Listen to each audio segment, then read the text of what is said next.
Fala galera, sejam bem-vindos ao canal, e para mais uma história de terror. Se gosta desse tipo de conteúdo, não deixe de se inscrever no canal e deixar aquele like e ativar o sininho para receber notificações de novas histórias. Então vamos para mais uma. Naquele dia.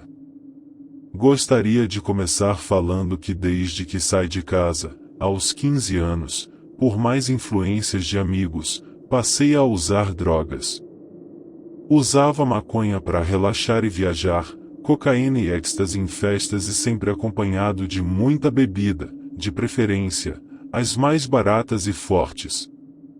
Me acompanhava rotineiramente o cigarro, a qual chamava de psicólogo de bolso. Era sempre muito prazeroso fumar. Quando acendia ao momento em que o descartava, o tempo era só meu, não importa o que estava acontecendo. Poderia estar chovendo canivetes, eles me faziam bem. É óbvio que eu não me importava com a saúde, odiava estar de cara e tudo era motivo para me embriagar e ou me drogar. Estava acima do peso e sempre fui um tanto quanto irresponsável com a faculdade, trabalho, enfim. Compromissos não eram minha praia. Minha rotina era tranquila, trabalhava durante o dia em um emprego monótono, faculdade à noite, morava com minha irmã mais velha em um pequeno apartamento de 2 quartos. Fugia de exercícios físicos, já eu tinha algum problema que sentia enxaqueca ao fazê-los, problema este que nenhum dos diversos profissionais da saúde em que fui descobriu do que se tratava. Passei até a tomar ansiolíticos para tentar amenizar este mal. Me estressava quase sempre com tudo, de coisas bobas até coisas que mereciam tamanha atenção, tinha pavio curto e explodia constantemente, sempre fui, também, muito rancoroso. Eu fugia um tanto quanto do padrão social aceitável de uma pessoa com quem se queira estar do lado, não pela minha personalidade forte, mas por conta do uso constante de químicos. Embora escondesse este hábito de todos, eu era capaz de me julgar quando em frente ao espelho.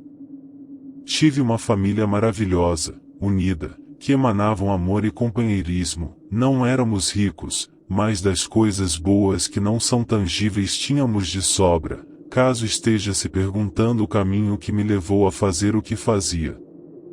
Naquele dia as coisas estavam diferentes. É difícil explicar detalhes, mas prometo me esforçar. A timidez do sol fez com que se escondesse durante todo o dia. O céu estava carregado de nuvens escuras, os ventos estavam numa velocidade acima do normal. Se eu fosse exagerado, poderia dizer que ele nos carregaria. Parecia que ia chover, mas não caiu uma gota de água. As árvores se balançavam com o vento e o barulho que faziam. Elas pareciam querer dizer algo. Achei engraçado e bem paranoico. Na noite anterior havia abusado muito de mim mesmo ao festejar com amigos, mas, como sempre, contava com a resistência da juventude. Não parou por aí. Normalmente um sábado no bairro é bastante movimentado por conta do comércio e vizinhança, mas não naquele dia. Rum deveria ter observado com mais atenção. As ruas estavam vazias como se fosse véspera de Réveillon em cidade pequena do interior. Poucas pessoas transitavam. Fui para a sacada do apartamento que morava. Era no 3º andar e permitia uma visão ampla de alguns lugares. Um gato preto que corria no telhado da casa da frente parou subitamente, me olhou fixadamente. Ficamos naquilo por um tempo, mas voltei para ver alguma série que matasse meu tédio. Embora eu ainda estivesse de ressaca da noite anterior, não poderia fazer nada para matar o tempo. Minha mãe estava na cidade e viria me ver naquela tarde, então aguardei sóbrio a sua chegada. Minha irmã estava trabalhando e não a tinha visto, já que ela saiu cedo e eu acordei tarde. Minha mãe demorou, como de costume, mas não dei bola, já a conhecia e não ia me permitir estressar algo previsível assim. Assistia TV, entrava no WhatsApp, mas nada de novo, nada de interessante, pelo contrário, parecia tão solitário. Me senti só e disse a mim mesmo: mas que ressaca, filha da puta. Já estava quase anoitecendo quando ela chegou, subiu as escadas reclamando, me deu um beijo, me abraçou, começamos a conversar sobre a viagem dela, ela me perguntou sobre a faculdade, enfim, ir colocando os papos em dias. Na frente dela, evidentemente, eu era um bom filho, ela sentia orgulho de mim, do meu trabalho, da faculdade, por estar sempre cuidando de todos entre outras coisas. E eu não poderia deixar a peteca cair, disse. Mãe, veja o trabalho que eu fiz para uma apresentação de seminário, vou colocar ele na TV para que possa ver. Ela pediu 5 minutos pois iria ao banheiro fazer xixi, era o tempo em que eu conectava o computador na televisão, puxei uma cadeira para frente do rack da sala onde estava o notebook, sentei e conectei na TV, comecei a repassar o material que eu havia feito. Então minhas vistas começaram a embaçar até aí tudo bem, eu usava lentes de contato que às vezes ficavam mal lubrificadas, bastava fechar e abrir os olhos algumas vezes para corrigir, mas não estava dando certo, então eu iria lavá-las assim que minha mãe voltasse.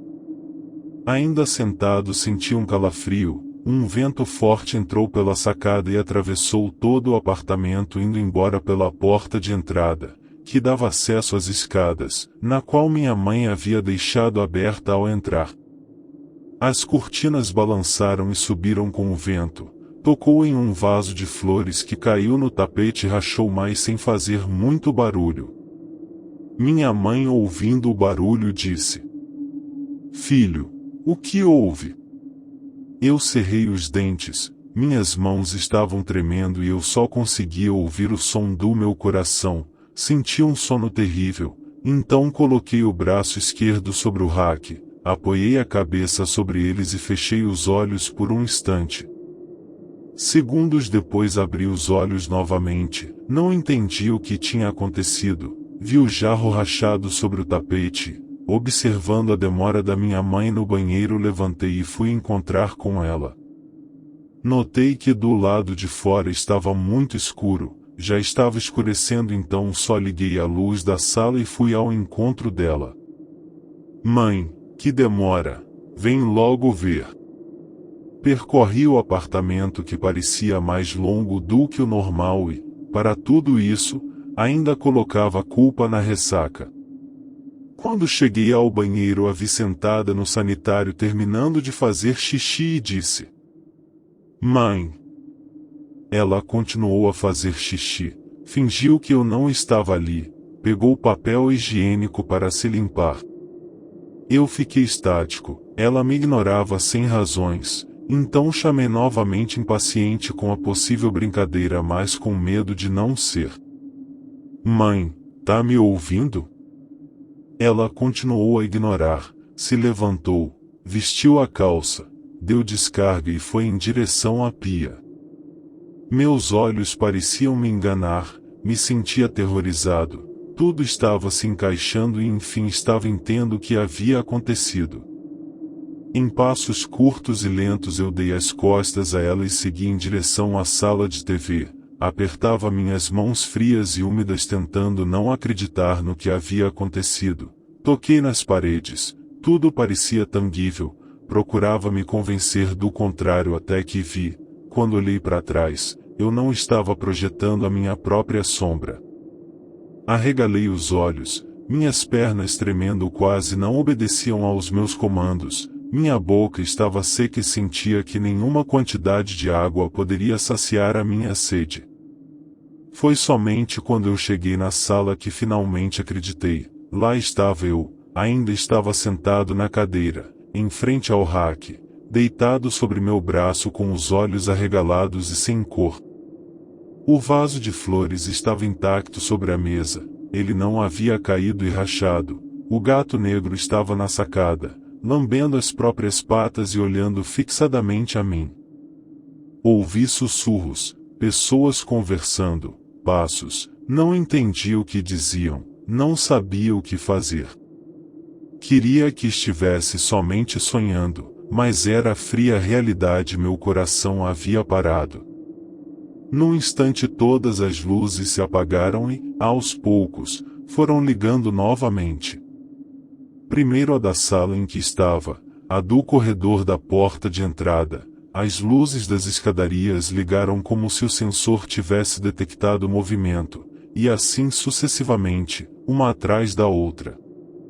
Eu já sabia, eu tinha que caminhar por onde as luzes indicavam, mas eu não queria descer aqueles degraus. O gato passou por mim em direção à porta de entrada e parou, olhou de volta com o mesmo olhar que havia visto mais cedo e seguiu descendo. Não me restou alternativa senão acompanhá-lo. Fim. Se gostou, deixa o like e não esqueça de se inscrever no canal.